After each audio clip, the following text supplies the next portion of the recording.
Kita masih belum bisa menemukan sumber sinyal misterius yang diterima sejak tahun 2018. Sinyal ini kita terima setiap 22 menit dan tidak ada yang bisa menjelaskannya. Beberapa ilmuwan bahkan percaya sinyal tersebut berasal dari peradaban lain yang belum pernah kita temui.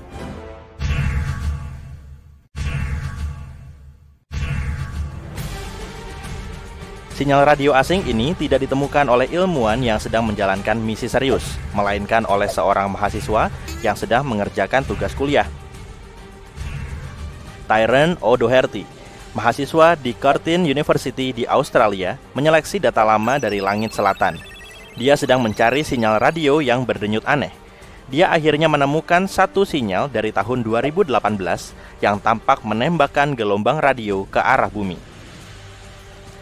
Dengan penuh semangat, Tyrone membagikan temuannya kepada mentornya, astronom radio Natasha Hurley Walker. Dia langsung meneliti sinyal ini, berharap menemukan sesuatu. Namun meskipun telah memeriksa berbagai data frekuensi, mereka menemui jalan buntu. Namun kemudian Natasha melihat sebuah pola. Sinyal tersebut berulang setiap 18 menit. Ini penemuan besar.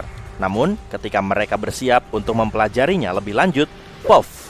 Sinyal itu lenyap setelah hanya 3 bulan meninggalkan mereka tanpa hasil. Tidak menyerah, Natasha dan timnya mengamati langit lagi, berusaha mencari petunjuk. Berbulan-bulan berlalu, tapi tidak ada hasil. Mereka sudah siap untuk menyerah, tapi tiba-tiba sebuah sinyal baru muncul. Yang satu ini terus berdenyut selama 5 menit, lalu menghilang, dan kemudian muncul kembali tepat 22 menit kemudian. Pertanyaan utamanya adalah, apakah sinyal itu terkait dengan sinyal yang berkedip setiap 18 menit? Untuk mengetahuinya, Natasha memeriksa kembali data radio lama dari wilayah itu. Saat menggali lebih dalam, mereka menyadari bahwa sinyal-sinyal tersebut bukanlah sesuatu yang baru, melainkan telah memancar ke arah bumi selama 35 tahun. Pada tahun 1988, teleskop-teleskop India dan Amerika pernah menangkap sinyal-sinyal itu, tapi tertimbun di antara begitu banyak data lainnya. Ini berita besar bagi para penjelajah antariksa, karena berarti kini mereka bisa menghitung seberapa jauh objek misterius ini. Setelah melakukan perhitungan, mereka menemukan bahwa jaraknya sangat jauh, bahkan dalam skala antariksa, yaitu 15.000 tahun cahaya dari bumi. Satu-satunya yang tersisa untuk diungkap adalah apa sebenarnya objek ini. Walker dan timnya mulai membandingkannya dengan semua objek pemancar sinyal radio yang diketahui di luar sana. Namun sumbernya masih menjadi misteri. Sinyal-sinyal itu masih muncul setiap 22 menit di layar NASA dan selalu diakhiri dengan pesan "Match not found" yang membuat frustasi. Para ilmuwan menyebutnya J183910. Beberapa menduga sinyal tersebut berasal dari makhluk ekstraterestrial. Mungkin itu adalah sinyal yang ditunggu-tunggu oleh SETI atau Search for Extraterrestrial Intelligence. Proyek ini telah berjalan selama lebih dari 50 tahun, mencoba menemukan bukti kehidupan di luar bumi. Mereka juga memindai langit untuk mencari gelombang radio, denyut laser, dan sinyal-sinyal misterius lainnya. Jadi, mungkin ini cara bagi makhluk luar angkasa untuk memberitahu lokasi mereka. Meskipun ide tersebut terdengar menarik, kita perlu berhati-hati dalam mengambil kesimpulan. Pertama, kita tidak memiliki bukti yang kuat. Sebelum ada bukti konkret, itu hanyalah spekulasi. Selain itu, ada penjelasan lain yang lebih masuk akal. Kemungkinan besar itu berasal dari fenomena alam dan ada beberapa teori untuk menjelaskannya. Yang pertama adalah teori pulsar. Bayangkan sebuah bintang sangat besar di luar angkasa, jauh lebih besar dibanding matahari. Terkadang bintang-bintang besar ini mengakhiri perjalanan hidupnya dalam peristiwa spektakuler yang disebut supernova. Ketika hal ini terjadi, inti bintang akan runtuh dan menjadi sangat padat, seakan-akan sedang memadatkan seluruh isi bintang ke dalam ruang yang sangat kecil. Inti yang sangat padat dan kecil itu disebut bintang neutron. Sebagian dari bintang-bintang neutron ini sangat istimewa. Kita menyebutnya pulsar. Dinamai demikian karena tampak berdenyut dengan energi, seperti mercusuar angkasa. Pulsar-pulsar ini memiliki medan magnet yang sangat kuat, jauh lebih kuat daripada yang ada di bumi. Mereka seperti magnet yang sangat besar di antariksa. Karena itu, pulsar memancarkan energi. Pulsar juga berputar sangat cepat, sehingga pancaran energi ini tampak berdenyut saat berputar. Nah, sinyal aneh yang terdeteksi tadi tampaknya memiliki kemiripan dengan pulsar, tapi tidak sepenuhnya. Pulsar biasanya memiliki umur yang bisa diprediksi dan melambat seiring waktu, dan akhirnya berhenti memancarkan sinyal radio. Sebaliknya, sinyal misterius yang ditemukan ini cukup awet dan berkedip lebih lama dari pulsar biasanya. Oke, mungkin ini bukan pulsar biasa, atau malah sama sekali bukan pulsar. Lalu ada juga teori magnetar. Magnetar adalah tipe lain dari bintang neutron. Magnetar seperti pulsar versi super, dengan medan magnet yang lebih kuat dan periode denyut yang lebih lama. Mungkin inilah yang menyebabkan sinyal tadi sangat kuat. Namun ketika mengkategorikan data, sinyal tersebut ternyata juga tidak cocok dengan getaran magnetar. Magnetar tidak hanya memancarkan gelombang radio, tapi juga sinar X yang sangat kuat karena sangat energetik. Sedangkan sinyal yang kita terima hanya memancarkan gelombang radio. Jadi itu bukan pulsar maupun magnetar. Perilaku sinyal itu sangat aneh dan menunjukkan sumber yang tidak alami. Artinya, mungkin ada sesuatu di alam semesta yang belum dijelajahi sepenuhnya oleh para ilmuwan. Dan ada sebuah objek ruang angkasa yang belum banyak kita ketahui. Teori terakhir adalah apa yang disebut pulsar Katai. Banyak sekali istilahnya, aku sampai pusing. Pulsar Katai seperti bintang yang berkedip-kedip dengan kilatan cahaya, mirip seperti pulsar, tapi butuh waktu lebih lama untuk setiap kedipan. Biasanya Katai putih merupakan sisa-sisa bintang yang lebih kecil. Katai putih tidak berkedip karena medan magnetnya tidak sekuat pulsar. Tapi ketika Katai putih menjadi sangat besar, hampir sama dengan massa matahari, ia akan menjadi sangat padat dan mulai berdenyut dengan medan magnet yang kuat, seperti halnya pulsar.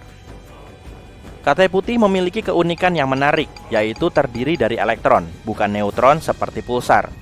Ketika elektron-elektron bermuatan ini mulai terpapar medan magnet, mereka akan memancarkan kilatan cahaya secara periodik, yang terjadi setiap 100 sampai 1000 detik. Seperti yang kamu ingat, sinyal tadi berdenyut tiap 22 menit atau 1320 detik. Sedikit lebih lama dari pulsar Katai putih pada umumnya, tapi lebih mendekati kebenaran. Sejauh ini penjelasan ini yang paling masuk akal. Tapi teori ini pun belum sepenuhnya terkonfirmasi. Kondisi ini menunjukkan betapa banyak hal di alam semesta yang masih belum kita tahu. Kita ambil contoh, semburan radio cepat atau FRB. Ini jenis sinyal misterius lainnya yang pernah terdeteksi. FRB layaknya semburan energi yang cepat dan intens dalam bentuk gelombang radio. Energi yang dimilikinya sangat besar. FRB begitu kuat sehingga kadang bisa lebih terang dari seluruh galaksi. Bayangkan ini, energi yang dilepaskan FRB selama beberapa milidetik setara dengan yang dilepaskan matahari dalam 3 hari penuh. Semburan ini terjadi di seluruh langit dengan frekuensi yang sangat besar, meskipun beberapa telah terdeteksi memiliki frekuensi lebih rendah. Setiap hari, kita menangkap sekitar 10.000 FRB secara acak di langit. Beberapa di antaranya berulang, tapi sebagian besar terjadi sekali lalu menghilang selamanya. Sayangnya, sebagian besar hanya berlangsung sepersekian detik, dan saat energinya sampai ke kita, energi aslinya sudah 1000 kali lebih lemah dibanding sinyal ponsel dari bulan. Inilah sebabnya meskipun sangat terang, masih banyak yang belum kita pahami tentang FRB. Kita masih berusaha mencari tahu apa yang menyebabkan terjadinya FRB. Bisa jadi FRB berasal dari sumber yang berbeda, seperti magnetar tadi, bintang yang bertabrakan, atau bahkan bergabungnya galaksi atau Katai putih. Saat semburan ini melintasi antariksa, mereka mengambil informasi tentang lingkungan kosmik yang dilaluinya, seperti awan gas antar bintang. Namun sangat tidak mungkin bahwa FRB adalah pesan dari makhluk luar angkasa. Bukan hanya karena ada ribuan semburan setiap harinya di seluruh penjuru langit, tapi juga karena kita tahu sumber semburan ini pasti sangat energetik. Tetangga kita harus memiliki peralatan yang lebih kuat dari seluruh galaksi untuk itu. Tapi intinya, meskipun semua sinyal ini sangat menarik, masih banyak yang harus dipelajari tentangnya. Voyager 1 telah melintasi perjalanan ruang antar bintang selama lebih dari 45 tahun. Berarti mukanya udah kayak om-om ya? Hehe, canda. Om-om. Probe ini mulai mengirim sinyal aneh ke planet kita, tapi nggak ada tanda-tanda yang nunjukin kalau kondisinya telah rusak. Saintis dari NASA terus berusaha mati-matian untuk nyari tahu alasannya. Sebenarnya ada apa nih? Nah, sebelumnya aku mau ngebahas dulu soal Voyager 1 dan perjalanan panjangnya. Voyager 1 adalah pesawat luar angkasa milik Amerika Serikat. Para saintis dari NASA mengirimnya ke luar angkasa pada 5 September 1977. Voyager punya misi untuk menjelajahi Jupiter dan Saturnus sebagai planet luar di tata surya kita. Awalnya, para saintis mengasumsikan misi ini akan memakan waktu selama 5 tahun. Haha, 5 tahun? Ternyata, probe ini bisa melampaui ekspektasi mereka. Nggak cuma menyelesaikan misinya, Voyager juga bisa berfungsi lebih lama dari estimasi awal. Voyager 1 telah menjelajah di luar angkasa selama lebih dari 45 tahun. Peran Voyager 1 di dunia sains sangatlah besar. Probe ini berhasil mengirim banyak foto Jupiter dan Saturnus ke pengamat di bumi. Kita juga bisa melihatnya sendiri di situs web NASA.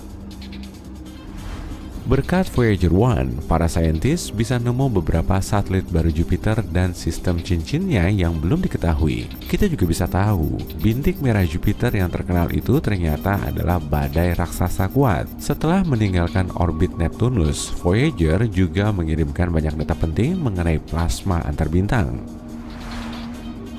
Jadi, Voyager 1 telah memperlihatkan peran pentingnya kepada para saintis. Probe ini kemudian melanjutkan perjalanannya menuju sabuk Kuiper dan heliosfer. Sabuk Kuiper adalah cincin objek es yang membentang di sepanjang Neptunus hingga sekitar 50 satuan astronomi dari matahari. Sabuk ini agak mirip dengan sabuk asteroid, tapi 20 kali lebih lebar dan 100 kali lebih berat.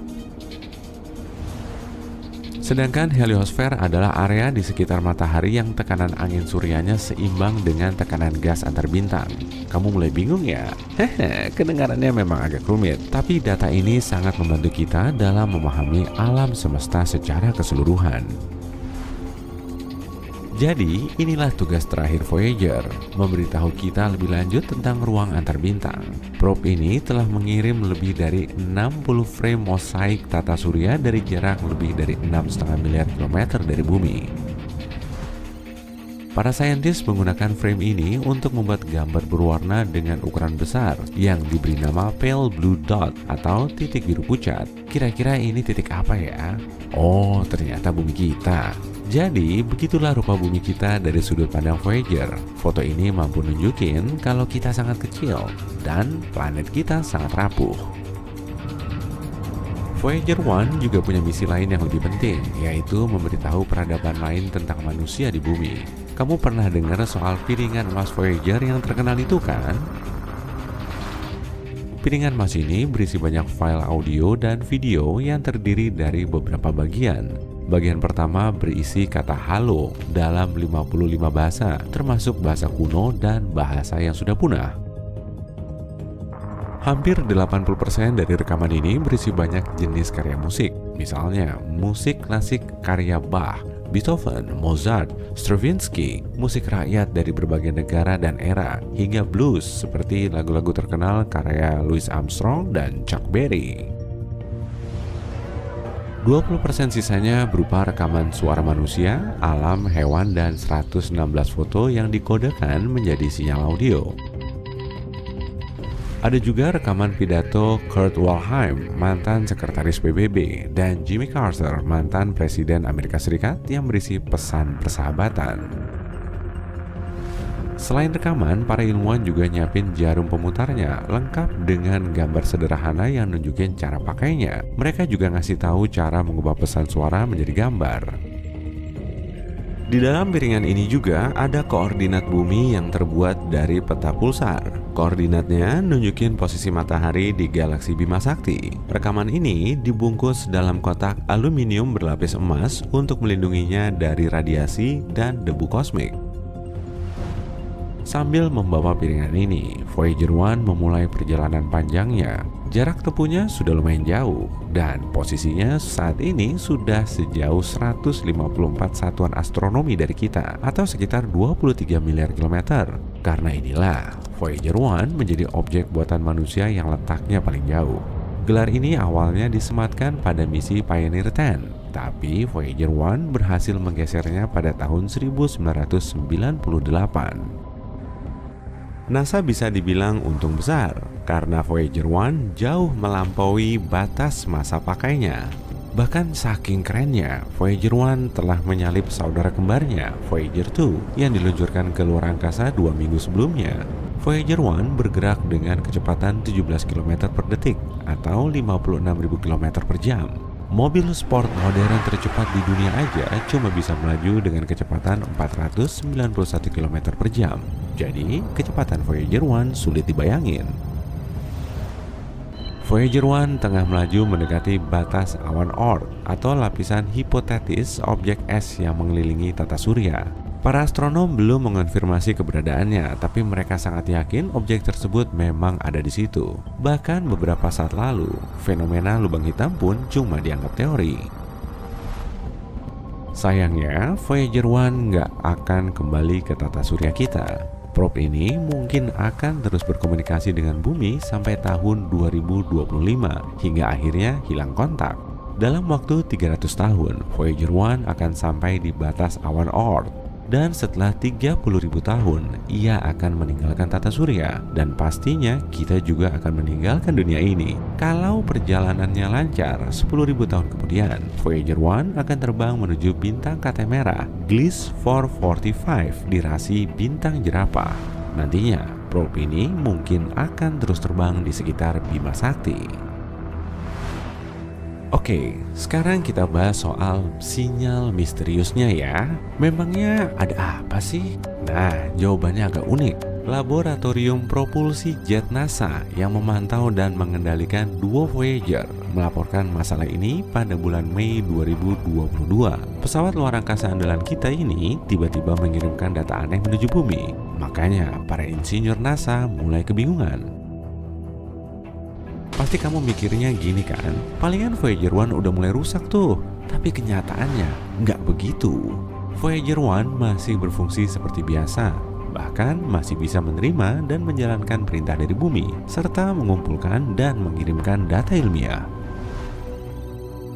Tapi AACS atau Attitude and Articulation Control Subsystem nggak nunjukin proses yang sebenarnya terjadi pada Voyager. Sistem ini mendukung orientasi probe di luar angkasa dan membantunya terus berkomunikasi dengan bumi. Pada dasarnya, sinyal ini nunjukin kalau orientasi probe di luar angkasa sedang kacau. Tapi menurut klaim para saintis, bukan ini masalahnya. Mereka tahu sumber sinyal antena tetap ada di posisi yang sama, relatif terhadap bumi. Jadi, semuanya sudah sesuai dengan rencana.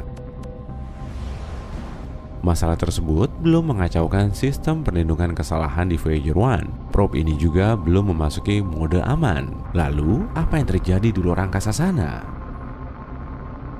Ketua peneliti Suzanne Dodd mengatakan masalah ini sebetulnya bisa diprediksi, apalagi Voyager 1 sudah beroperasi selama 45 tahun. Para pakar menjelaskan proses di dalam probe memang masih menjadi misteri. Mereka nggak tahu pasti sumber data yang salah, dan pengaruhnya terhadap pengoperasian Voyager masih belum jelas. Suzanne Dodd menambahkan, masalah seperti ini bisa saja terjadi karena Voyager 1 berada di ruang antar bintang yang tingkat radiasinya sangat tinggi. Belum ada pesawat luar angkasa lain yang pernah sampai di tempat ini. Para saintis dari NASA mengatakan mereka akan terus memantau data dari Voyager 1 hingga masalahnya bisa teridentifikasi. Kalau mereka berhasil, tim manajemen akan berusaha memperbaikinya. Tapi kalau gagal, mereka harus beradaptasi dengan kondisi baru. Kalaupun masalahnya bisa ketemu, kemungkinan itu nggak akan cukup. Sinyal dari Voyager baru diterima setelah 20 jam 33 menit. Dan untuk meresponnya, mereka harus nunggu lagi selama itu. Seenggaknya Voyager 2 masih baik-baik aja. Posisinya saat ini berada di ruang antar bintang sejauh 20 miliar kilometer dari bumi. Kita cuma bisa nunggu informasi terbaru sambil berharap agar masalahnya bisa terpecahkan. Tapi berapa lama lagi Voyager 1 bisa bertahan? Seberapa mungkin probe ini akan sampai di batas awan Oort dalam 300 tahun? Menurutmu gimana? Share pendapatmu di kolom komentar ya. Pada tahun 2017, sebuah objek asing terlihat di tata surya kita. Objek itu berbentuk tabung panjang mirip dengan paneku. Asteroid atau komet yang pernah kita lihat tidak ada yang tampak seperti itu. Eksteriornya juga aneh, setidaknya 10 kali lebih reflektif daripada benda-benda lain di antariksa, dan beberapa mengatakan benda ini memiliki permukaan mirip dengan logam yang dipoles. Ketika melewati matahari dan meninggalkan jangkauan kita, benda itu berakselerasi lebih cepat dari yang bisa dijelaskan oleh gravitasi kita. Sekilas benda ini seperti memiliki roket di punggungnya. Tamu tidak biasa ini bahkan memiliki nama khusus, yaitu Oumuamua. Nama ini berasal dari bahasa Hawaii yang berarti pengintai atau pengunjung dari negeri yang jauh. Dan karena karakteristiknya, para ilmuwan mulai bertanya-tanya apakah ini adalah kunjungan dari makhluk planet lain. Sebelum benar-benar percaya dengan dugaan fiksi ilmiah itu, para astronom mengumpulkan informasi yang bisa dipercaya. Dimulai dengan fakta bahwa Oumuamua pasti berasal dari tata surya lain, pasti ada kejadian buruk di sistem asalnya yang menyebabkan ia terlontar. Tapi mereka tidak tahu apakah benda itu komet atau asteroid. Keduanya merupakan benda langit yang mengorbit matahari, tapi memiliki komposisi dan perilaku yang berbeda. Komet sebagian besar tersusun dari es, debu, dan material berbatu yang sering disebut sebagai bola salju kotor. Ketika komet mendekati matahari, panasnya menyebabkan es menguap, melepaskan partikel gas dan debu ke angkasa. Hal ini menciptakan ekor bercahaya terang yang bisa memanjang hingga jutaan mil. Komet umumnya memiliki orbit elips yang seringkali membawa mereka dari bagian terjauh tata surya menuju ke matahari. Asteroid sebagian besar tersusun dari batu dan logam. Di tata surya kita, asteroid merupakan sisa-sisa pembentukan awal tata surya dan biasanya ditemukan di sabuk asteroid antara Mars dan Jupiter. Tidak seperti komet, asteroid tidak memiliki ekor saat mendekati matahari karena tidak memiliki es. Orbit asteroid umumnya mengikuti jalur yang lebih bundar dibandingkan dengan komet. Menurut perhitungan, Oumuamua seharusnya adalah komet karena tampaknya berasal dari lokasi yang berbeda di alam semesta. Namun Oumuamua tidak menunjukkan tanda-tanda khas aktivitas komet. Oumuamua tidak memiliki ekor dan tidak memuntahkan gas saat melintas. Tidak sepertiku. Meskipun berperilaku seperti komet, Oumuamua lebih mirip asteroid. Pertanyaan besar lainnya adalah bagaimana awal mula para ilmuwan bisa menemukan Oumuamua. Mengingat luasnya ruang dan waktu di galaksi, hal ini sungguh luar biasa. Bintang-bintang memiliki masa hidup jutaan atau miliaran tahun, dan pembentukan tata surya membutuhkan waktu ratusan juta tahun. Bahkan objek tercepat pun membutuhkan waktu puluhan ribu tahun untuk bergerak dari satu bintang ke bintang lainnya. Sebaliknya, manusia baru mengamati langit dengan teleskop selama sekitar 400 tahun, hanya sepenggal kecil dari waktu kosmik. Dan baru dalam beberapa dekade terakhir, bahkan beberapa tahun terakhir, kita memiliki teknologi untuk mendeteksi dan melacak objek-objek redup yang bergerak cepat. Entah batu-batu seperti ini berlimpah atau kita memang sangat beruntung bisa mendeteksinya, atau benda ini memang ingin dilihat. Pertanyaan lainnya adalah dari mana objek seperti itu mungkin berasal? Sangat tidak mungkin Oumuamua berasal dari sistem tata surya yang sudah matang dan stabil, karena sistem seperti itu tidak melontarkan banyak materi untuk mengisi galaksi. Sesekali sebuah batu bisa saja terlontar, tapi jarang sekali batu tersebut bisa meluncur jauh, sedangkan sistem yang masih muda berperilaku berbeda. Di lingkungan yang masih kacau, tabrakan, penggabungan, dan migrasi terjadi di mana-mana. Banyak sekali batuan kecil di sana, calon-calon yang sempurna untuk dilontarkan.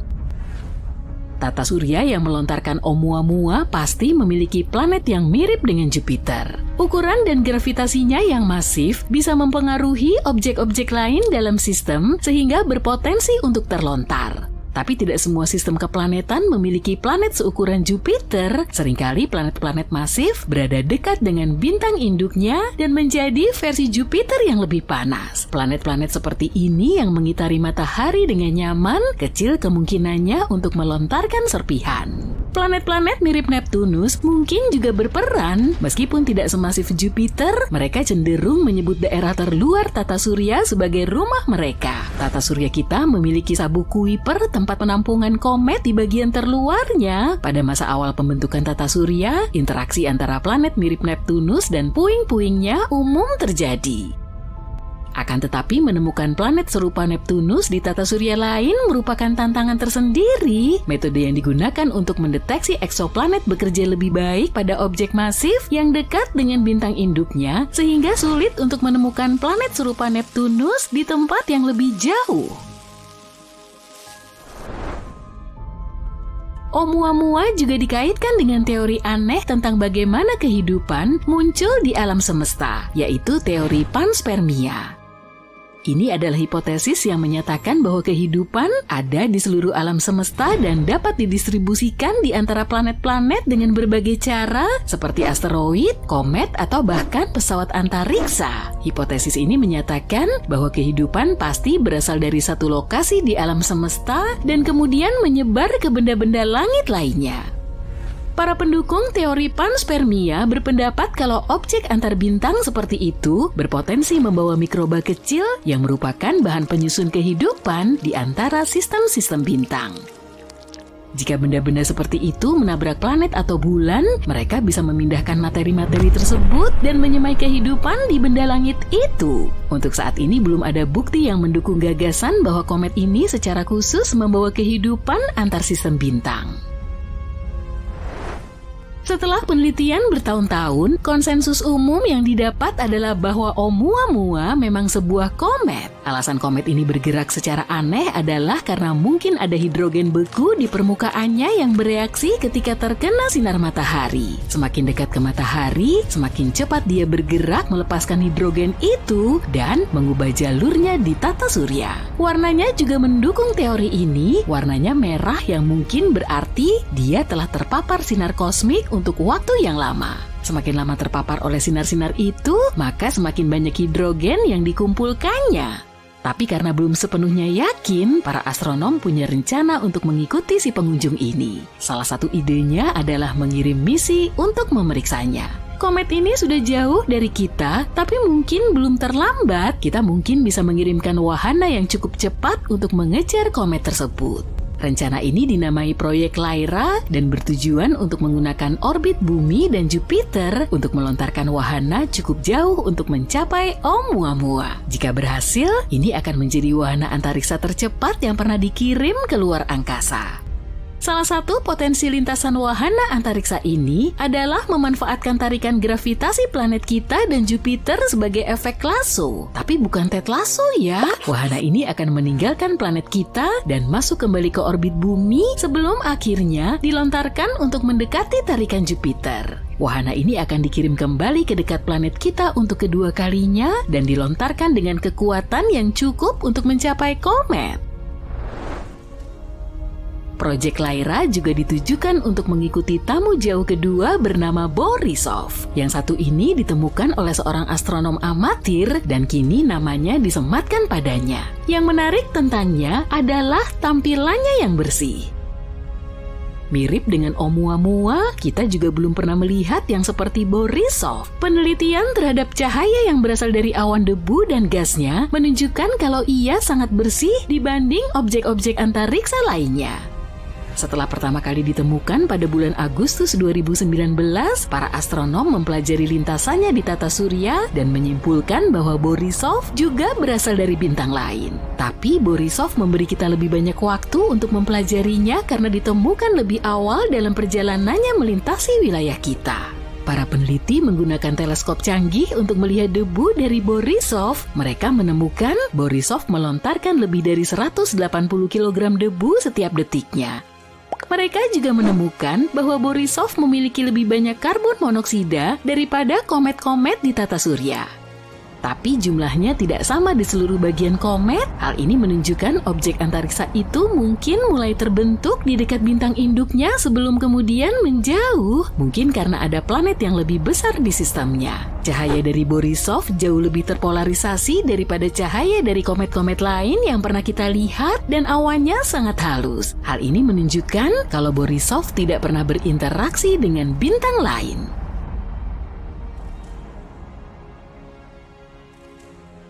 Kemungkinannya kita akan menemukan kehidupan di luar bumi di tahun 2035. Dan tidak perlu pergi ke galaksi yang sangat jauh, Bima Sakti kita penuh dengan lingkungan yang sangat cocok. Tapi jangan terlalu bersemangat dulu. Yang kita bicarakan di sini adalah mikroba atau penanda kimiawi, bukan humanoid hijau seperti di film-film Hollywood. Meskipun begitu, ketika kita akhirnya menemukan jejak kehidupan, hal itu akan mengubah cara pandang kita tentang tempat kita di alam semesta. Teleskop antariksa Kepler milik NASA menemukan sesuatu yang luar biasa. Hampir semua bintang memiliki planet dan banyak di antaranya yang mungkin bisa dihuni. Planet batuan seperti Bumi dan Mars bahkan lebih banyak ditemukan di galaksi kita daripada planet gas raksasa seperti Saturnus dan Jupiter. Selain itu, kita juga sudah tahu kalau galaksi kita sangat kaya akan air. Ada air di awan antar bintang tempat bintang-bintang dan planet-planet terbentuk. Di piringan-piringan debu di sekeliling bintang-bintang lain, di komet-komet, pokoknya di mana-mana. Namun, yang paling sulit adalah menemukan kehidupan itu sendiri. Idealnya, untuk menemukannya kita harus mendarat di setiap planet di luar angkasa dan benar-benar memeriksa di bawah setiap batu.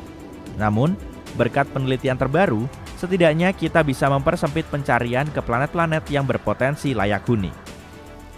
James Webb Space Telescope, teleskop super canggih yang diluncurkan ke ruang angkasa pada tahun 2021, sedang melakukan penelitian. Teleskop ini memeriksa atmosfer bumi super di dekatnya, yaitu planet berbatu yang ukurannya sedikit lebih besar dari bumi. Wahana ini mencari gas-gas yang berhubungan dengan kehidupan, bahan kimia yang hanya bisa diproduksi oleh makhluk hidup, dan mereka sudah menemukan beberapa petunjuk. Sebagai contoh, mereka mendeteksi tanda-tanda adanya bahan kimia semacam itu di sebuah planet yang disebut K2-18b. Jarak planet ini 120 tahun cahaya, yang merupakan jarak yang cukup dekat dalam skala ruang angkasa. Planet ini berada di zona Goldilocks, yaitu zona di sekeliling bintang di mana temperaturnya tepat untuk keberadaan air dalam wujud cair. Planet ini mengitari bintang Katai Merah, tipe bintang terkecil yang pernah ada. Bintang-bintang semacam itu sedikit lebih redup daripada matahari. Diperlukan waktu sekitar 1 tahun untuk memeriksa apakah petunjuk-petunjuk kehidupan ini nyata. Jika ya, berarti kehidupan jauh lebih umum daripada yang kita duga sebelumnya. Tapi, kalaupun tidak, masih ada 10 planet Goldilocks lainnya yang ada dalam daftar untuk dipelajari.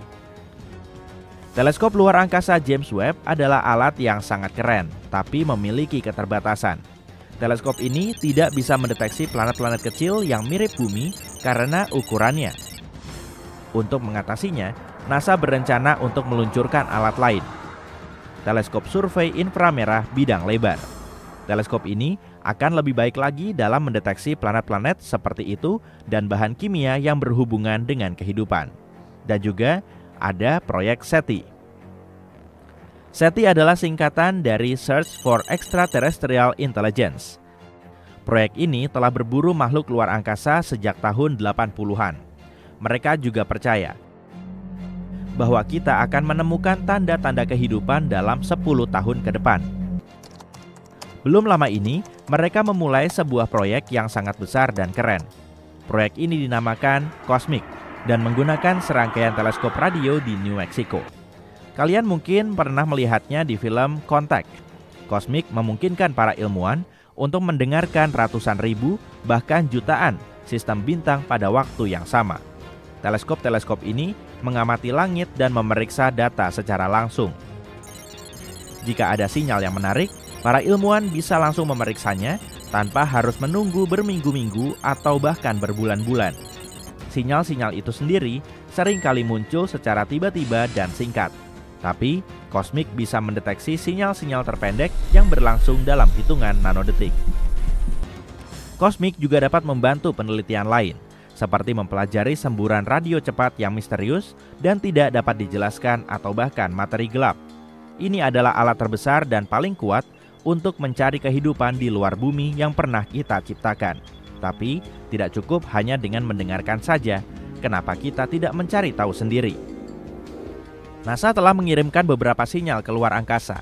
Pada tahun 2000, Deep Space Network mengirimkan sinyal ke satelit Pioneer 10. Tapi ada rintangan yang menghalangi. Sebuah bintang katai putih yang jaraknya 27 tahun cahaya dari bumi. Jika ada planet di sekeliling bintang itu, mungkin sinyal juga sampai ke sana. Jika ada spesies cerdas di sana, kita bisa menerima balasannya di tahun 2029. DSN terus mengirimkan transmisi yang kuat ke luar angkasa.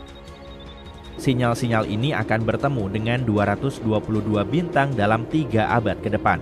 Mungkin suatu hari nanti kita akan menerima balasan dari suatu tempat yang jauh.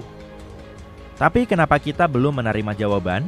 Ada sekitar 200 miliar galaksi di alam semesta. Masing-masing memiliki sekitar 100 miliar bintang. Jika 1% saja dari bintang-bintang itu memiliki satu planet, maka masih ada 200 kuintilion planet yang mungkin. Dan kita bisa mengerucutkannya lebih jauh lagi. Jika kemungkinan planet-planet itu memiliki kehidupan adalah 1:1 triliun, maka masih ada beberapa ratus ribu planet. Jadi, di mana semuanya? Ini adalah pertanyaan terkenal yang dikenal sebagai paradoks Fermi. Kemungkinan pertama tidak terlalu menakutkan. Ada kemungkinan alam semesta penuh dengan kehidupan, tapi kehidupan ini tidak cerdas dalam pengertian tradisional kita. Beberapa planet mungkin memiliki mikroba, burung atau dinosaurus luar angkasa. Hal ini disebut dengan teori Great Filter. Teori ini menyatakan bahwa ada filter tertentu yang harus diatasi oleh kehidupan untuk menjadi cerdas, dan mungkin spesies lain belum mampu mengatasinya. Coba pikirkan, kehidupan di bumi dimulai di lautan, kemudian merangkak ke daratan, beraneka ragam dalam berbagai bentuk. Punah dalam peristiwa besar sebanyak 5 kali, berevolusi lagi, dan akhirnya menjadi manusia. Kita membangun masyarakat, mengembangkan perawatan kesehatan, dan baru kemudian mulai mencari kehidupan lain. Ada ide lain yang disebut hipotesis Gaian bottleneck, yang pada dasarnya menunjukkan hal yang sama. Meskipun mungkin tidak terlalu sulit bagi kehidupan dasar untuk memulai, sangat sulit bagi kehidupan tersebut untuk bertahan dan berkembang dalam jangka waktu yang lama. Venus mungkin juga memiliki lautan dan kondisi yang mirip bumi, tapi ada yang tidak beres. Lautan di Venus mendidih karena efek rumah kaca yang tidak terkendali. Sekarang, Venus menjadi steril. Mars juga pernah memiliki air cair di permukaannya, dan bulan serta Merkurius memiliki atmosfer yang tebal untuk waktu yang singkat. Sementara itu, bumi telah memiliki air cair di permukaannya selama hampir seluruh keberadaannya. Sangat langka dan luar biasa bagi sebuah planet untuk mempertahankan suhu dari 0 hingga 100 derajat Celcius selama jutaan tahun. Jadi, mungkin adalah suatu kesalahan untuk mencari kehidupan cerdas, terutama yang menggunakan teknologi yang sama dengan kita. Bagaimanapun juga, kehidupan cerdas berevolusi dalam kondisi yang sama sekali berbeda. Disitulah juga letak peran persamaan Drake. Ini adalah rumus yang memberi kita kesempatan untuk menghitung potensi kehidupan yang cerdas di sebuah planet. Untuk menghitung hasilnya, kita perlu mengetahui beberapa variabel. Berapa banyak bintang yang ada? Berapa banyak bintang yang memiliki planet? Kemungkinan planet-planet tersebut memiliki kehidupan, dan seterusnya. Sayangnya, kita belum mengetahui angka-angka ini dan hasilnya mungkin tidak signifikan. Tapi, mari kita asumsikan bahwa setidaknya ada satu spesies cerdas lainnya. Kenapa kita belum bertemu? Mungkin ada banyak alasan. Mungkin mereka tidak menganggap kita cukup menarik, atau mungkin masalahnya ada pada kita. Mungkin kita terus kehilangan sinyal mereka, atau mungkin kita melewatkan seluruh spesies itu sendiri. Alam semesta ini sangat besar dan kuno, usianya lebih dari 14 miliar tahun. Jika kita memadatkan seluruh sejarah evolusi bumi, ke dalam waktu 24 jam sehari, kehidupan itu sendiri dimulai pada pukul 4 pagi. Dinosaurus punah pada pukul 11 malam. Makhluk mirip manusia muncul 2 menit sebelum tengah malam. Dalam analogi ini, manusia baru ada selama 77 detik, dan teknologi kita yang mampu mendeteksi kehidupan di luar bumi bahkan lebih baru lagi, kurang dari 1 detik. Dengan jarak dan rentang waktu yang begitu jauh, kemungkinan kita hidup di waktu yang sama dengan peradaban lain sangatlah kecil. Jika peradaban mereka hanya bertahan beberapa milenium, kita bisa dengan mudah melewatkan mereka sepenuhnya. Namun, bukan berarti kita harus berhenti mencari. Para ilmuwan khawatir bahwa sinyal radio bumi telah meredup seiring berjalannya waktu. Namun, sebuah penelitian terbaru menunjukkan bahwa yang terjadi justru sebaliknya. Jumlah satelit kita terus bertambah dan ini membuat planet kita lebih mudah dideteksi. Pada akhir dekade ini, kita bisa memiliki 100.000 satelit yang membuat bumi menjadi sangat terang dalam spektrum radio. Jika ada peradaban maju di luar sana, mereka akan dengan mudah menemukan kita bahkan dari jarak yang sangat jauh. Para astronom sangat optimis akan hal itu. Ada kemungkinan besar mereka akan menemukan makhluk luar angkasa selagi kamu dan aku masih ada. Bayangkan sebuah dunia yang sunyi dan beku. Dunia ini sangat tua, sekitar 4,5 miliar tahun. Planet ini nyaris nggak dipanaskan oleh sinar matahari dan ditutupi oleh lapisan es yang tebal. Planet ini lebih kecil dari bulan, tapi sedikit lebih besar dari Pluto. Namanya Europa, satelit ke-6 Jupiter dan salah satu bulan terbesar di tata surya. Tapi, hal yang paling menarik dari tempat yang sangat jauh ini, tempat ini mungkin punya kehidupan. Ahli astronomi menganggap Europa sebagai salah satu tempat yang paling menjanjikan di tata surya untuk mencari bentuk kehidupan baru. Alasannya, bulan ini punya lautan air asin yang sangat luas dengan kedalaman 64-160 km. Ya, lautan ini tersembunyi di bawah lapisan es yang diperkirakan setebal 16-32 km. Tapi, bulan ini masih berpotensi untuk dihuni. Ahli astronomi menyatakan gumpalan air meletus dari celah-celah di lapisan es dan melepaskan isi lautan bulan keluar angkasa. Tentu saja akan sangat menantang bagi misi pencarian kehidupan untuk mengakses lingkungan yang begitu dalam. Sisi baiknya, para ilmuwan sudah punya beberapa bukti ada kolam yang jauh lebih dangkal yang mungkin berada lebih dekat ke permukaan bulan. Kolam-kolam itu mungkin berada kurang dari 1,6 km di bawah es. Dan ada 2 hal yang menarik dari berita ini. Pertama, berita ini meningkatkan kemungkinan adanya kehidupan di Europa. Dan yang kedua, kalau memang benar, hal ini akan mempermudah misi-misi di masa depan untuk menemukan bentuk-bentuk kehidupan ini, kalau memang ada. Yang menarik, penemuan baru tentang kolam dangkal ini terjadi karena keberuntungan semata. Ilmuwan yang memimpin penelitian ini, Riley Kohlberg, secara nggak sengaja melihat presentasi koleganya, seorang ilmuwan planet. Ilmuwan tersebut menunjukkan gambar punggung bukit ganda di permukaan Europa. Dan Kohlberg ingat, dia pernah melihat punggung bukit serupa di bumi. Tapi, meskipun formasi seperti itu jarang ditemukan di planet kita, di Europa ada jauh lebih banyak. Studi berikut menunjukkan pegunungan di bulan Jupiter mungkin merupakan hasil dari siklus tertentu, mirip dengan siklus di bumi. Dalam siklus ini, air cair membeku dan kemudian mencair di dalam lapisan es, yang merupakan lingkungan yang bertekanan tinggi. Hal ini menyebabkan lapisan es bergerak ke atas berulang-ulang, menciptakan struktur berpuncak 2, atau setidaknya itulah yang terjadi di bumi. Kalau proses di Europa serupa, maka hal ini bisa membuktikan keberadaan perairan dangkal di satelit tersebut. Tentu saja, temperatur, tekanan, dan kimiawi di Europa sangat berbeda, dan para ilmuwan belum tahu bagaimana perilaku es di sana. Karena itu, mereka nggak bisa memahami seberapa dalam atau besar kantong-kantong air atau berapa lama waktu yang dibutuhkan untuk mencair. Yang jelas, lingkungan di bawah es di Europa sangat mungkin terlindung dari radiasi Jupiter yang menghantam permukaan satelit. Dengan demikian, kemungkinan adanya kehidupan di Europa semakin besar. Sekarang, Mari kembali ke fakta bahwa lautan di Eropa tampak asin. Garis-garis merah di permukaan satelit mungkin punya warna ini karena kandungan kimianya. Kemungkinan besar itu adalah campuran air dan garam yang membeku. Ini sangat nggak biasa karena komposisi seperti itu nggak cocok dengan zat apapun yang dikenal di bumi. Adapun bintik-bintik kuning di permukaan Eropa mungkin disebabkan oleh keberadaan natrium klorida. Kamu mungkin mengenal zat ini sebagai garam dapur. Ilmuwan mencoba menciptakan kembali kondisi di Eropa di laboratorium. Mereka menemukan dengan menggabungkan air, garam dapur, suhu beku, dan tekanan tinggi, mereka bisa mendapatkan jenis kristal padat yang baru. Zat ini mungkin ada di dasar lautan Eropa dan di permukaan bulan. Tapi, selain informasi ini, peneliti masih belum tahu banyak. Mudah-mudahan kita akan menemukan jawaban atas beberapa pertanyaan ini sekitar tahun 2030. Pada saat itulah, sebuah misi bernama Europa Clipper yang akan diluncurkan oleh NASA mungkin akan mencapai Eropa. Misi ini akan melakukan beberapa kali terbang lintas dan mencari tahu apakah ada bentuk kehidupan di bulan.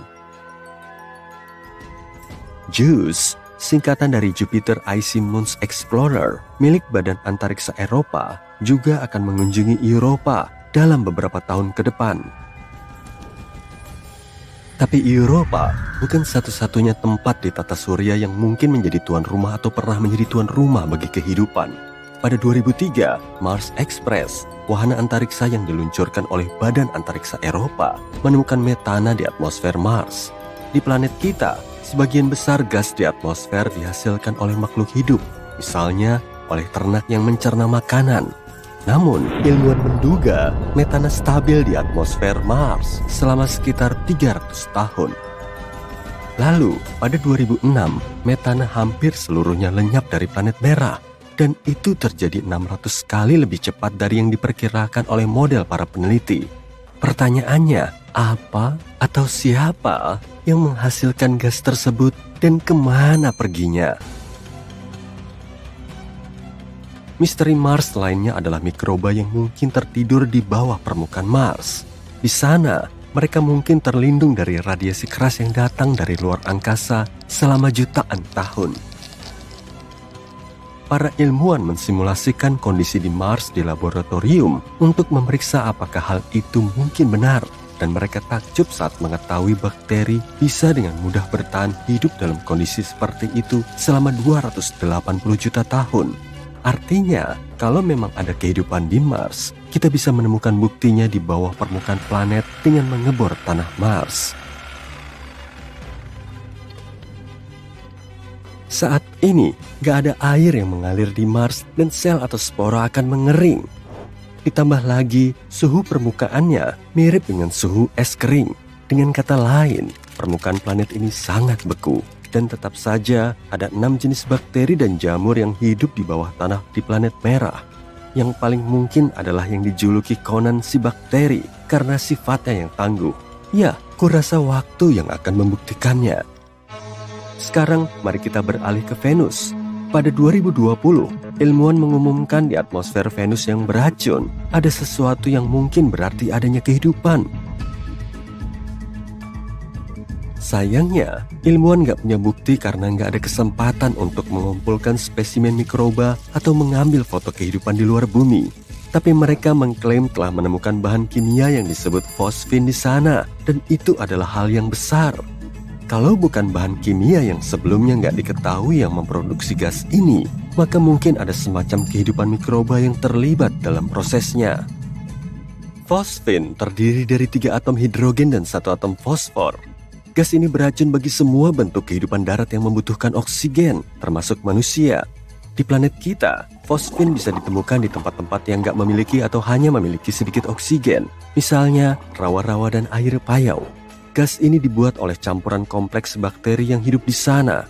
Ini juga bisa diproduksi secara industri. Kalau dipikir-pikir, fosfin nggak seharusnya ada di atmosfer Venus. Gas ini butuh tekanan dan temperatur yang tepat dan bertonton hidrogen untuk terbentuk. Gak mengherankan kalau kita menemukannya di Saturnus atau Jupiter, 2 planet raksasa gas yang terkenal. Tapi di Venus, benar-benar gak terduga. Gak mungkin fosfin bisa diproduksi secara alami di planet ini. Sejumlah kecil fosfin bisa terbentuk saat letusan gunung berapi, badai petir, mineral yang terlontar ke permukaan, atau meteorit yang masuk ke atmosfer Venus. Tapi jumlahnya nggak sebanyak yang diperkirakan para astronom, dan hal itu membuat para ilmuwan curiga. Tapi mereka terlalu senang dengan penemuannya. Mereka mungkin mengira itu berarti ada kehidupan di Venus. Namun, kalaupun gas ini diciptakan oleh organisme misterius, masih menjadi pertanyaan besar bagaimana mereka bisa bertahan hidup di Venus. Di bumi, beberapa mikroba bisa hidup di lingkungan dengan tingkat keasaman 5%, tapi nggak lebih dari itu. Namun, di Venus, awan hampir seluruhnya terbuat dari asam, mengandung lebih dari 90% asam sulfat. Atmosfer Venus juga 50 kali lebih kering daripada tempat terkering di planet tempat tinggal kita. Dan memang, pada 2022, berkat teleskop yang lebih baik dan beresolusi lebih tinggi, disimpulkan gak ada fosfin di atmosfer Venus. Ataupun kalau ada, jumlahnya sangat sedikit. Sejauh ini, kita perlu mencari tanda-tanda kehidupan yang lebih jauh dari bumi. Bunyi aneh tidak biasa yang entah dari mana datangnya menyebar di seluruh galaksi kita, terus berulang-ulang dan ini belum pernah kita dengar. Para ilmuwan menemukannya pada tahun 2020 dan ini tidak menyerupai energi apapun yang pernah mereka pelajari. Berbagai sinyal radio kuat dan terang muncul dari waktu ke waktu yang secara misterius menghilang dalam sehari. Sinyal ini tidak sesuai dengan profil objek ruang angkasa apapun yang kita kenal. Sinyal itu agak mengganggu dan lenyap begitu saja. Saat para ilmuwan mencoba mencocokkannya dengan beberapa teleskop lain, sinyal itu menghilang. Bintang-bintang bermassa rendah terkadang menyala dengan energi radio, tapi bukan, karena sebagian besar bintang-bintang ini disertai sinar X. Bintang-bintang sangat padat yang kolaps seperti pulsar dan magnetar juga bukan pilihan. Solusi terdekat yang mereka punya adalah kelas objek misterius yang kita kenal sebagai Galactic Center Radio Source. Ini adalah sumber sinyal radio yang menjadi terang dan bersinar dengan cepat. Sinyal itu rusak di dekat pusat galaksi kita dan bisa membantu mengungkap misteri alam semesta. Kalau kamu punya mobil terbang yang bisa naik dengan kecepatan 95 km per jam, kamu cuma butuh 1 jam untuk memasuki ruang angkasa. Bulan agak lebih jauh, yakni 400.000 km, sekitar 10 kali keliling planet kita. Itu artinya, perjalanan ke bulan akan seperti perjalanan keliling bola bumi 10 kali berturut-turut, yang akan makan waktu kurang dari 6 bulan. Perjalanan ke Pluto akan butuh waktu lebih dari 800 tahun. Proxima b adalah tetangga terdekat kita yang mirip bumi. Ini adalah dunia kecil berbatu yang mengorbit bintang terdekat dengan matahari kita. Eksoplanet ini mengorbit zona layak huni bintang ini, yaitu suatu area yang cukup jauh dari bintang apapun hingga memiliki kondisi sedang. Tidak terlalu dingin atau terlalu panas bagi keberadaan air dalam keadaan cair, paling tidak secara hipotesis. Jika kamu mencoba pergi ke Proxima b dengan kecepatan roket bulan Apollo, yaitu 40.200 km per jam, kamu butuh waktu 112.000 tahun untuk sampai di sana. Mungkin kamu tidak akan bisa bernapas di sana. Tak ada yang tahu apakah Proxima b punya atmosfer. Manusia mengeksplorasi alam semesta sepanjang waktu, tapi kita cuma bisa melihat sekitar 5% materi di atas sana. Dan Albert Einstein adalah orang pertama yang menyadari ruang angkasa hampa sebetulnya tidak kosong. Sisanya yang tidak bisa dilihat sebenarnya terdiri dari materi tak kasat mata, yang dikenal sebagai materi gelap, sekitar 27%, dipadukan dengan sesuatu yang disebut energi gelap sebanyak 68%. Jika kamu coba menuang air di ruang angkasa, tentu saja di luar pesawat ruang angkasa, air akan segera mendidih atau menguap. Itu karena tidak adanya udara atau tekanan udara di ruang angkasa. Ketika tekanan udara turun, suhu yang biasanya kamu butuhkan untuk mendidihkan air juga turun. Dengan begitu, air jauh lebih cepat mendidih di puncak gunung daripada, misalnya, di permukaan laut. Di angkasa luar tidak ada tekanan udara, sehingga air bisa mendidih pada suhu yang sangat rendah. Para ilmuwan percaya, paling tidak ada beberapa miliar galaksi di luar sana. Kita tidak tahu jumlah pastinya, dan mungkin tidak akan pernah tahu, Tapi mereka mencoba memperkirakannya dengan menghitung berapa galaksi yang bisa kita lihat di area langit yang sangat sempit dan terbatas. Mungkin alam semesta tampak penuh dengan bintang dan planet di sana-sini, tapi setidaknya di galaksi kita ada 100 miliar planet. Jika kamu mengisi balon dengan helium dan melepaskannya, kamu akan melihatnya melayang sangat tinggi. Balon itu akan naik memasuki atmosfer, tapi tidak akan sampai ke angkasa luar. Makin tinggi, makin tipis udara di atmosfer. Balonmu akan naik sampai titik di mana atmosfer di sekitarnya berbobot sama dengan helium di dalamnya. Itu akan terjadi pada ketinggian sekitar 32 km di atas permukaan tanah. Jadi, sejauh itulah balon helium bisa naik. Kita tidak benar-benar tahu sebesar apa alam semesta kita. Kita tidak bisa melihat tepinya, bahkan tidak tahu apakah alam semesta bertepi. Kita memakai teknologi untuk bisa melihat sejauh kira-kira 14 miliar tahun cahaya dari planet kita. Ini berarti kita bisa melihat diameter sekitar 28 miliar tahun cahaya, mulai dari lapisan terluar atmosfer yang berakhir pada ketinggian sekitar 960 km di atas planet kita. Meskipun ukuran alam semesta kita terus berubah dan makin besar seiring waktu. Merkurius adalah planet terdekat dengan matahari, jadi kebanyakan orang mengira planet ini yang paling panas. Tapi Venuslah planet terpanas. Venus adalah planet kedua terdekat dengan bintang pusat kita. Jaraknya dari matahari sekitar 48 juta kilometer lebih jauh dibanding Merkurius. Merkurius tidak memiliki atmosfer yang bertindak sebagai selimut penghangat dan membantu mempertahankan panas dari matahari. Venus memiliki atmosfer yang tebalnya tak terduga, sekitar 100 kali lebih tebal daripada atmosfer kita. Atmosfer Venus tidak memungkinkan panas keluar. Planet ini menahannya sehingga membuat Venus makin panas. Sebagian besar atmosfer Venus juga terdiri dari karbon dioksida yang dengan bebas membiarkan energi matahari masuk, tapi tidak begitu transparan untuk kehilangan radiasi gelombang panjang yang dilepaskan permukaan planet panas itu. Rata-rata suhu di sana sekitar 460 derajat Celcius, cukup panas untuk melelehkan kaleng. Suhu maksimal di planet tetangganya, Merkurius, adalah 420 derajat Celcius. Mungkin dalam 2 miliar tahun lagi, suhu di planet kita yang berharga ini akan terlalu panas bagi kehidupan. Seiring ratusan juta tahun berlalu, matahari kita akan terus bertambah panas dan terang. Akhirnya, suhunya akan begitu tinggi hingga lautan kita yang indah akan hilang. Karena lautan menghasilkan 70% oksigen yang kita butuhkan untuk hidup, maka tak akan ada lagi kehidupan. Semua ini berarti planet kita cuma akan menjadi gurun luas, seperti halnya Mars sekarang. Sebenarnya, diameter Pluto, mantan planet sangat jauh yang sekarang menjadi planet Katai, lebih kecil dibanding seluruh Amerika Serikat. Jarak terjauh di sana dari Maine ke California Utara, kira-kira 4.700 km. Sedangkan diameter Pluto cuma 2.371 km. Pluto sangat jauh, tapi tepi tata surya kita 1000 kali lebih jauh daripada jarak ke planet Katai ini. Tapi para astronom menemukan banyak objek ruang angkasa yang mengorbit matahari kita yang jaraknya lebih jauh dibanding Pluto. Juga terdapat awan komet Oort yang jauhnya setengah tahun cahaya dari Pluto, yang juga 1000 kali lebih jauh. Bintang neutron benar-benar berat. 1 sendok teh saja yang berisi bintang neutron beratnya akan mencapai 6 miliar ton. Bintang neutron adalah sisa-sisa dari bintang besar yang telah kehabisan bahan bakar. Bintang yang memudar ini meledak dan intinya berserakan. Tapi karena gravitasi, terbentuklah bintang neutron yang super padat. Biasanya, massa bintang seperti ini sampai 3 kali massa matahari. Tapi radiusnya cuma 9,65 km. Sebab ini adalah salah satu benda paling padat di alam semesta, setidaknya yang kita ketahui. Alam semesta mempunyai warna, dan warnanya itu semacam krem atau disebut juga cosmic latte. Alam semesta juga berbau.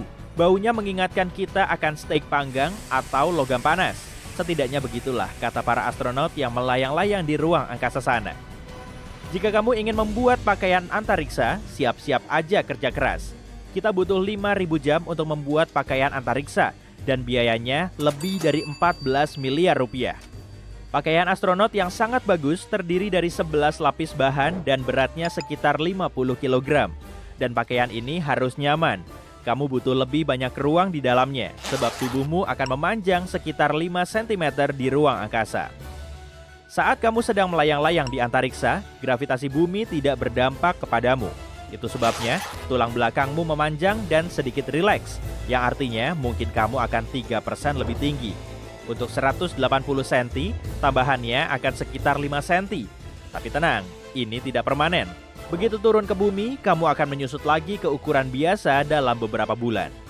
Kalau kamu mau ngobrol sama teman, sebaiknya jangan di ruang angkasa ya. Sebab di atas sana, bunyi sama sekali tidak merambat. Di sana, jarak antar molekul begitu jauh, sehingga getaran bunyi tidak bisa menjangkaunya. Yang secara otomatis berarti molekul itu tidak bisa bergetar. Film-film tidak akurat dalam hal ini. Tak seorang pun bisa mendengarmu berteriak di angkasa luar. Kita bisa dibilang hidup di dalam matahari. Matahari bukan saja bola cahaya panas besar yang lokasinya 150 juta kilometer dari kita. Atmosfer luarnya jauh lebih luas lagi. Atmosfer ini melebar jauh di luar permukaan yang bisa kita lihat. Orbit planet kita melewati atmosfernya yang sangat tipis. Buktinya adalah ketika semburan angin matahari menghasilkan aurora australis dan borealis. Itu berarti bisa dikatakan kita tinggal di dalam matahari.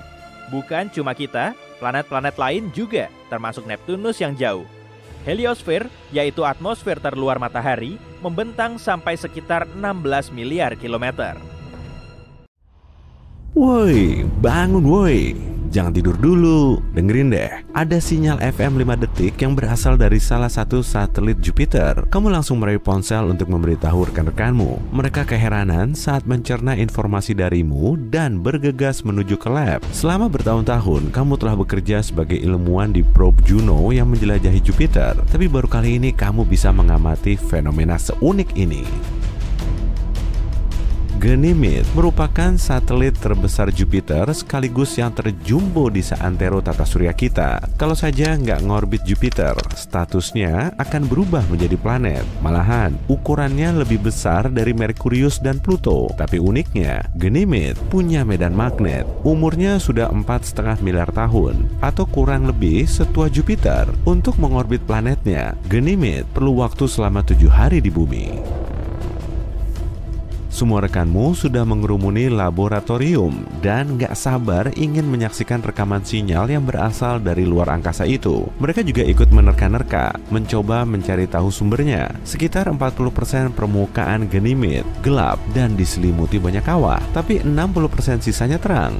Di situ terdapat formasi geologi yang mungkin disebabkan oleh aktivitas tektonik atau pelepasan air dari bawah permukaannya.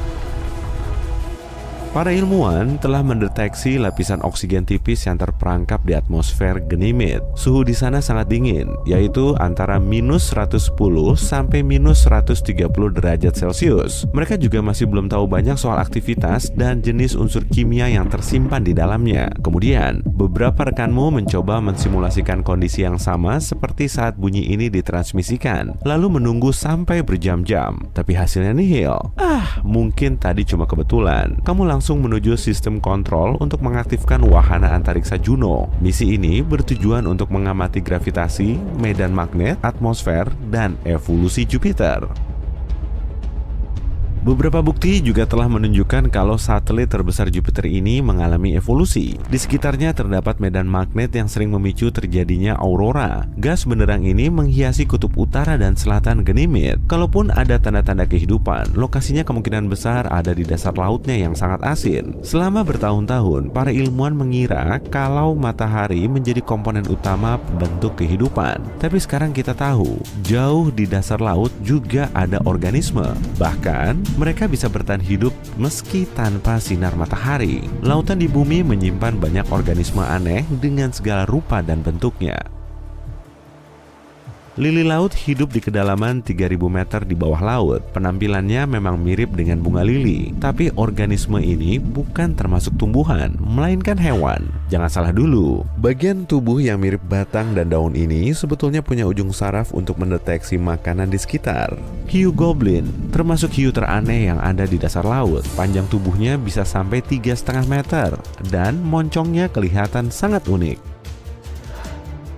Ada juga anglerfish. Sungut di kepalanya bisa berpendar untuk menarik mangsa dan mencari jalan di dasar laut yang gelap. Mungkin mirip-mirip kayak senter alami yang nggak perlu baterai baru ya. Senter alami ini cuma ada di kepala anglerfish betina. Hewan laut lain yang berpenampilan nyeleneh, misalnya bluefish. Habitatnya ada di Samudra Atlantik, Pasifik, dan Hindia. Tepatnya berada 2.700 meter di bawah permukaan laut.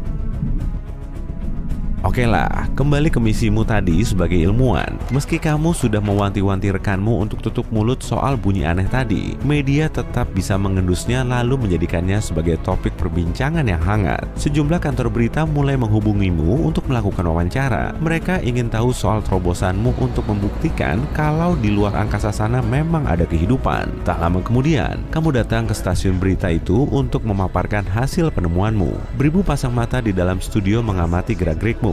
Para kru berlarian untuk melakukan pengecekan terakhir sebelum acaranya dimulai. Make up artismu tinggal merapikan penampilanmu dan si pengarah suara memintamu untuk mengecek lagi mikrofonnya. Para produser duduk di kursi depan. Kemudian lampu terang mulai dinyalakan. Dalam hitungan 3, 2, 1. Si pembawa acara memperkenalkanmu ke para penonton. Kemudian, kamu diminta untuk menjelaskan soal bunyi yang kamu dengar. Lalu, kamu mulai memaparkan soal probe antariksa Juno yang mengitari Jupiter. Setelah mengajukan beberapa pertanyaan lain, si pembawa acara akhirnya memberimu pertanyaan yang paling menggelitik. Mungkin nggak sih kalau suara misterius itu berasal dari peradaban lain? Semua penonton seketika terdiam, tapi kamu cuma bisa duduk terpaku karena bingung harus jawab apa. Di dasar laut masih ada kehidupan loh. Meski tekanannya 1000 kali lebih kuat daripada permukaan laut, alga yang notabene merupakan makanan bagi para hewan laut nggak termasuk dalam menu pilihan para hewan laut dalam karena di bawah sana sangat minim cahaya matahari. Banyak penghuni bawah laut harus mengasup sisa makanan yang tenggelam. Suhu dingin dan tekanan kuat juga telah mengubah struktur sel di dalam tubuhnya, membuatnya lebih tahan banting dari ikan pada umumnya. Bakteri punya caranya sendiri untuk bertahan hidup. Penelitian menunjukkan organisme ini mengasup gas dan bahan kimia seperti sulfur dan karbon dioksida, metana, dan hidrogen terlepas saat lempeng tektonik saling bergesekan. Sejumlah bakteri juga mengasup gas tersebut. Tardigrade atau beruang laut termasuk hewan mikroskopis yang bisa bertahan hidup dalam kondisi ekstrim. Habitatnya ada di gunung berapi, gletser beku, dan bahkan di luar angkasa. Nah, bisa jadi di Ganymede juga ada tanda-tanda kehidupan. Saat kamu memaparkan teorimu, para penonton mendengarkan dengan hikmat. Kamu juga menambahkan kalau kamu belum yakin soal asal-muasal suara unik tadi. Bisa jadi itu dihasilkan peradaban lain, atau mungkin cuma fenomena alam biasa. Tapi bukan berarti di dasar lautan Ganymede nggak mungkin ada organisme aneh dan unik. Bisa aja kan kalau di dalamnya juga ada monster legendaris seperti kraken atau leviathan. Atau mungkin ada ikan berkepala dua yang bisa berpendar, ikan bertentakel dan bersirip jumbo, kepiting raksasa. Jenis bakterinya juga mungkin sebanyak di bumi. Dan kalaupun ada, tumbuhan di sana kemungkinan sangat kokoh dan bisa menahan suhu sampai 0 mutlak. Hewan yang mendiami satelit Jupiter ini juga mungkin sebesar paus biru atau sekecil plankton. Setelah wawancara, kamu kembali ke lab untuk mengecek rekamanmu lagi. Tapi di tengah perjalanan, ada poster yang menampilkanmu dan tulisan, "Memangnya kita nggak sendirian?" Widih, kamu sudah jadi orang terkenal tuh. Banyak orang mulai memotretmu dan undangan wawancara lain mulai berdatangan. Sejumlah perusahaan majalah sains juga berlomba-lomba untuk menjadikan potretmu sebagai foto sampul majalah mereka. Tiap kali di lab, kamu menunggu-nunggu suara itu muncul lagi. Tapi nihil, kamu juga mulai mengirimkan sinyal dari probe Juno agar bisa berinteraksi dengan sumber suara ini. Tapi semuanya sia-sia. Kamu tertidur lagi di meja kerjamu, tapi tiba-tiba kamu terbangun di tengah malam. Mungkin ada yang sudah kamu lewatkan? Setelah membuat kalkulasi lagi, kamu baru nyadar kalau jawabannya ternyata sudah ada di hadapanmu. Suara itu nggak berasal dari peradaban lain, tapi dari elektron. Tiap planet menghasilkan suaranya sendiri. Nah, suara ini terbentuk saat partikel bermuatan dari angin surya dan magnetosfer planet saling berinteraksi. Fenomena serupa juga terjadi di Ganymede. Elektron di medan magnetnya saling berinteraksi dengan cara yang aneh, kemudian ditangkap oleh probe. Akibatnya, sejumlah frekuensi yang kurang rata makin menguat.